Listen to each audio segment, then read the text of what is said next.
Welcome to the new video. Please subscribe to the channel and watch the video until the end. This will greatly influence the channel's promotion. Enjoy watching. Get ready with us. I was 7 years old when my father woke me up in the middle of the night in 1962. His face was pale as chalk and his hands were trembling as he whispered something to my mother about missiles in Cuba. I didn't realize then that the world was on the brink of nuclear war, but I could feel the terror in the air of our home in Ohio. I remember my mom packing suitcases with canned goods from the basement, and my dad checking the radio every 15 minutes.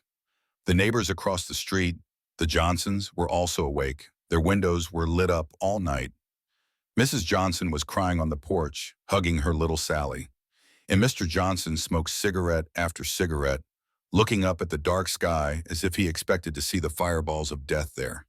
This hellish uncertainty lasted for 13 days. 13 days when every American went to bed not knowing whether they would wake up in the morning. When parents read bedtime stories to their children, wondering if they would be alive tomorrow.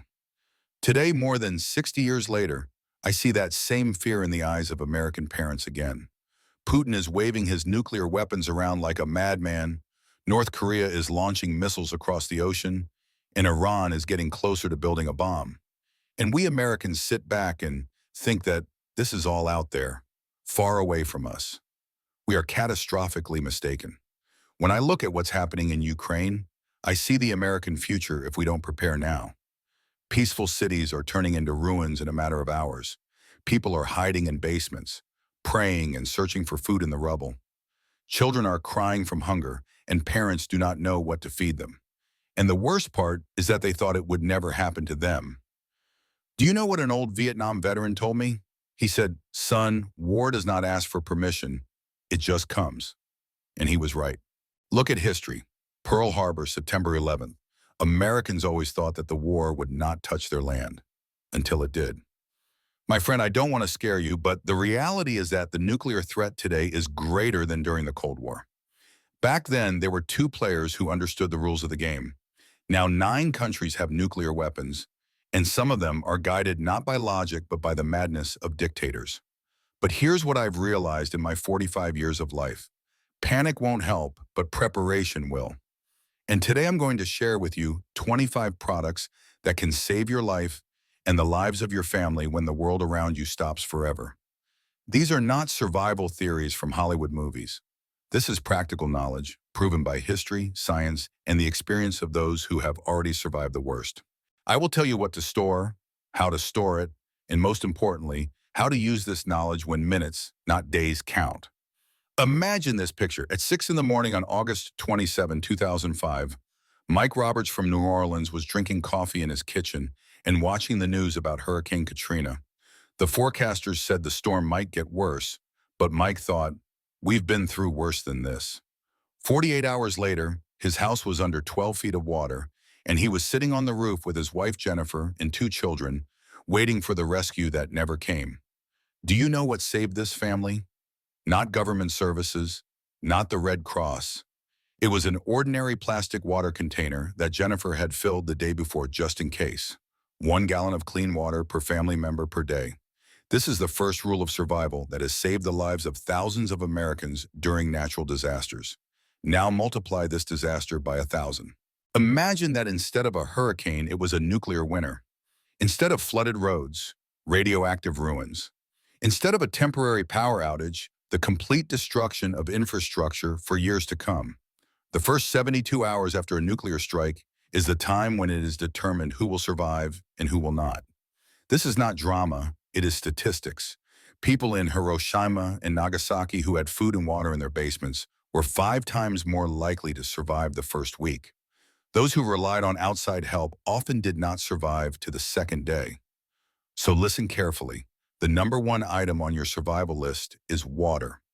Not Coca-Cola, not beer, not fruit juices. Pure drinking water. 1 gallon per person per day. And that's just for drinking. If you want to wash your hands, cook food, treat wounds, you need at least 1.5 gallons a day. But here's the catch. The water supply system will not work. Electric pumps will stop working. Water treatment plants would be out of order. And if a nuclear strike was nearby, all water within a radius of hundreds of miles would become poisonous for decades. So store water now, in plastic containers, in the basement, away from sunlight. Change it every 6 months. And remember, when the panic starts, water will be the first thing to disappear from store shelves. The second critical element is food that does not require cooking. Do you remember the story of the Smith family from Mobile, Alabama, during Hurricane Ivan? They had a full refrigerator of meat and vegetables. But when the power went out, all the food went bad in 2 days. The children cried from hunger, and their parents fed them rotten leftovers because they had no choice. Canned food is your best friend. Canned corn, beans, peas, tuna in its own juice, canned peaches and pears for children. Peanut butter is gold in a disaster. It doesn't spoil for years. It contains protein and calories, and children eat it without being forced. But the most important thing is canned soups. Why now? Because they contain both food and water at the same time.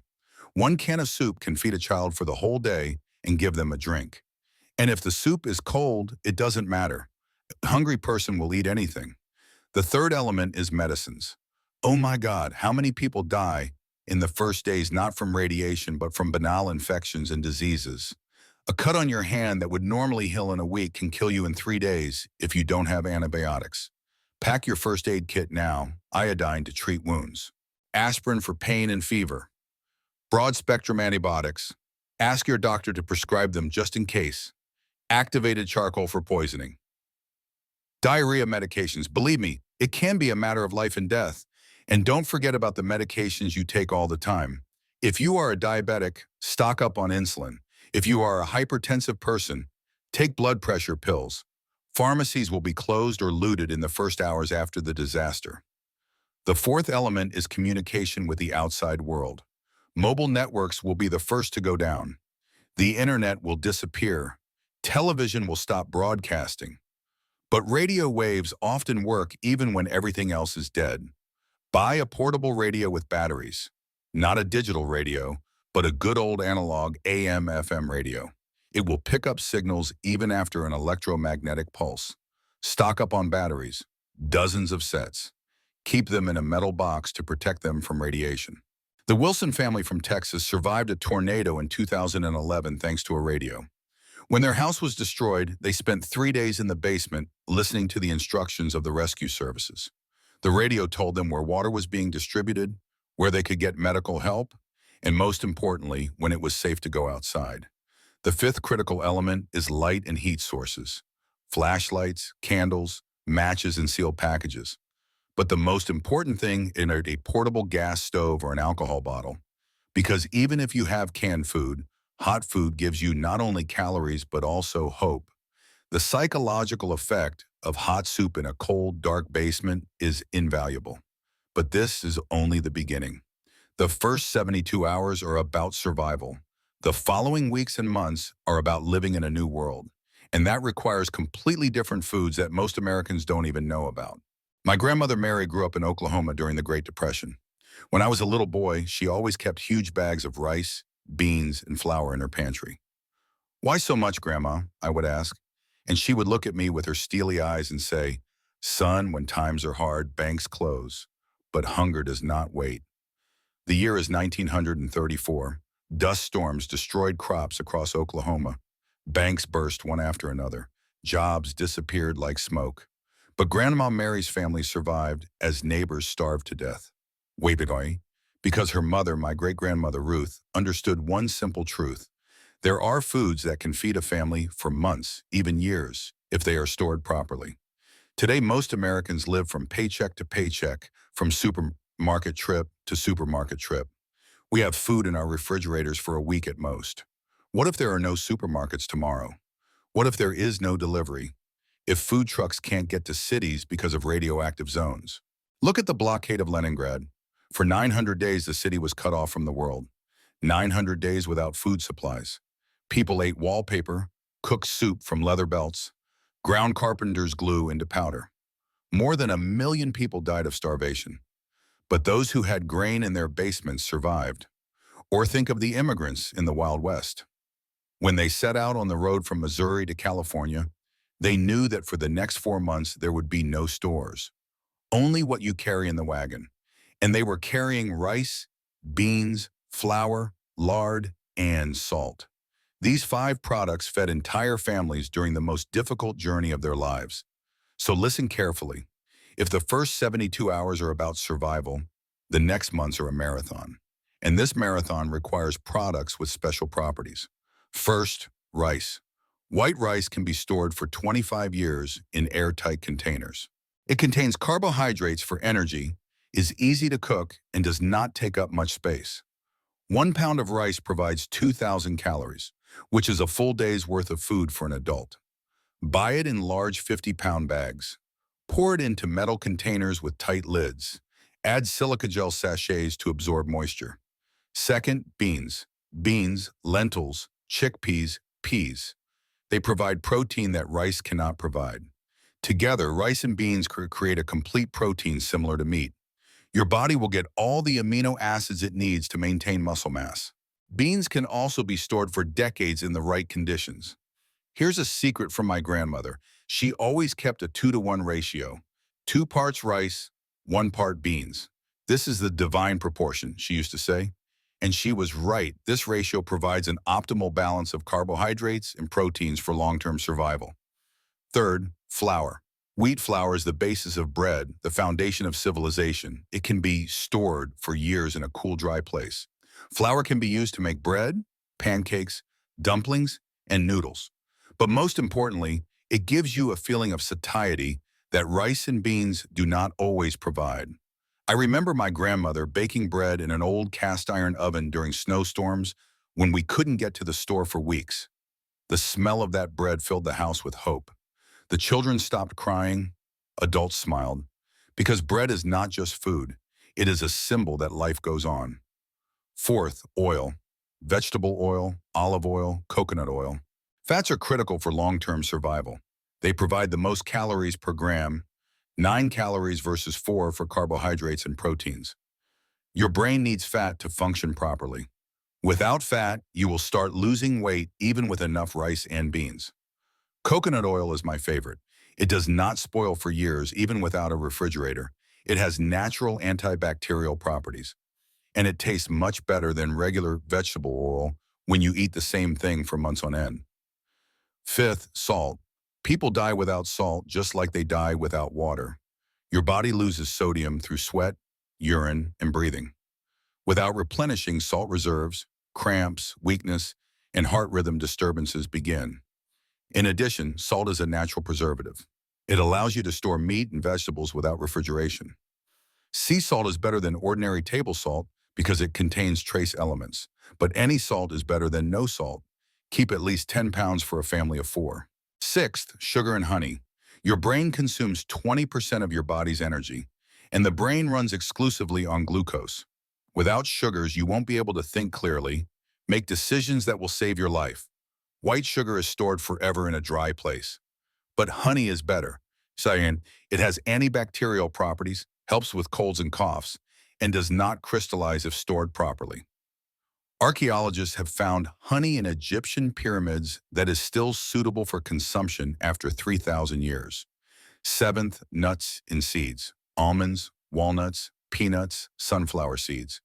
They provide healthy fats, protein, and vitamin E. But most importantly, they are delicious. When you've been eating rice and beans for months, a handful of nuts is a real treat for your taste buds. Keep nuts in the freezer if you have electricity, or in airtight containers in a cool place.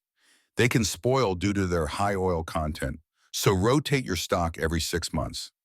Eighth, dried fruits. Raisins, dried apricots, dried apples. They provide quick energy and vitamins that are lacking in rice and beans. Plus, they help fight depression. When death and ruins are all around, the sweet taste of dried apricots reminds us that there was once another world. But the most important secret to long-term survival is to rotate your supplies. Eat what lasts longer before it goes bad. Replenish your supplies regularly. My grandmother used to do this every week. She used older products for cooking and added new ones to the pantry. My son, she would say, stocks are not a treasure that is hidden underground. It is a living system that breathes, moves, and is renewed. If you don't use your stocks, they become dead. And now I understand what she meant. These 8 food groups can support your family for months, even years. But there is another category of food that may be the most important of all. On April 26, 1986 at 11 o'clock 23 in the morning, the world learned of the existence of an invisible killer.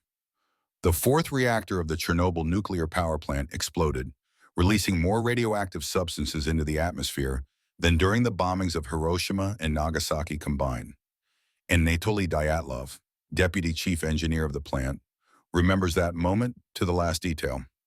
At first, we thought it was an ordinary accident, he said later. But when the dosimeters went off scale, when people started vomiting right at their workplaces, we realized that this was not an accident. This is the end of the world for all of us. Over the next months, 600,000 liquidators from across the Soviet Union fought an invisible enemy. They could not see the radiation, smell it, or hear it, but it killed them slowly and methodically. First, nausea and weakness, then hair loss, then blood, thyroid, and lung cancer. Oleksiy Onanenko, one of the 3 men who voluntarily went under the reactor to open the valves to drain the radioactive water, said, "We knew we were going to die. The only question was how fast. But if we didn't do it, half of Europe would die." Now imagine that there could be dozens of such Chernobyls across America at the same time. Not nuclear accidents, but deliberate nuclear strikes. Radioactive clouds would cover cities from New York to Los Angeles. And there will be no army of liquidators. There will be no evacuation. There will be only you, your family, and knowledge of how to protect your body from an invisible killer. The first thing you need to understand is that radiation does not just kill cells. It creates free radicals in your body, killer molecules that break DNA, destroy cell membranes, and turn healthy tissues into dead ones. It's like an invisible fire that burns inside you for weeks and months after radiation exposure. But the amazing thing is that nature has given us weapons against this invisible enemy. And this weapon is in your kitchen right now. Potassium iodide is the first line of defense. When a nuclear explosion occurs, radioactive iodine-131 is released into the atmosphere. It travels to your thyroid gland and settles there, irradiating you from the inside for years.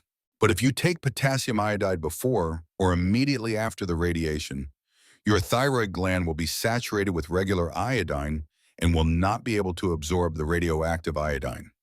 After Fukushima in 2011, the Japanese government distributed potassium iodide tablets to millions of people. The American military at bases in Japan also received them. Why? Because this simple substance can reduce the risk of thyroid cancer by 90%, even after severe radiation exposure. Buy potassium iodide tablets now. Keep them in your first aid kit. Dosage: 130 milligrams for adults, 65 for children aged 3 to 12, 32 for infants. Take 1 dose per day for 10 days after exposure. But potassium iodide protects only the thyroid gland. Radiation attacks the entire body. Therefore, you need a second line of defense: antioxidants. Vitamin C is your best friend in the fight against radiation. Studies on mice have shown that those who received high doses of vitamin C before radiation survive 3 times more often. Vitamin C neutralizes free radicals faster than they can cause damage. How much do you need? Not the miserable 60 milligrams that the FDA recommends for normal times. At least 5 grams a day during a radiation threat. This is 80 times the normal dose. But when your life is at risk, normal rules don't apply. Selenium is the second critical antioxidant. It protects cells from radiation damage and accelerates DNA repair. Brazil nuts are the best natural source of selenium. Just 2 nuts a day provide the body with enough of this mineral. Vitamin E works in a team with vitamin C, doubling their joint effectiveness. Alpha-lipoic acid repairs damaged cells. Zinc supports the immune system, which is the first to suffer from radiation. Activated carbon is your third line of defense. It binds radioactive particles in the gastrointestinal tract and removes them from the body naturally. After Chernobyl, children in the contaminated area were given activated carbon in 2-week courses. This reduced the accumulation of radioactive cesium in their bodies by 50%. Dosage: 15 grams 3 times a day during active radiation threat. Mix with water and drink quickly. The taste is not very pleasant, but it can save your life. And now the most important secret that only radiation medicine specialists know about. One ordinary product from your kitchen can be more effective than expensive medicines. It is ordinary baking soda. Sodium bicarbonate alkalizes the body, creating an environment in which radioactive elements are absorbed much worse. Mark Circus, an expert in radiation medicine, treated the victims of the accident on 3 Mile Island in 1939 with baking soda. When we started giving the patients a teaspoon of baking soda in a glass of water 3 times a day, their condition began to improve within a week, he said. The level of radiation in the urine decreased by 30%. Symptoms of radiation sickness have decreased. The mechanism is simple. Radioactive elements are better absorbed in an acidic environment. The alkaline environment created by soda makes the body eliminate radiation faster. In addition, soda protects the kidneys, which are the first to suffer from radioactive poisoning. But the most effective way to fight radiation is to detoxify through food.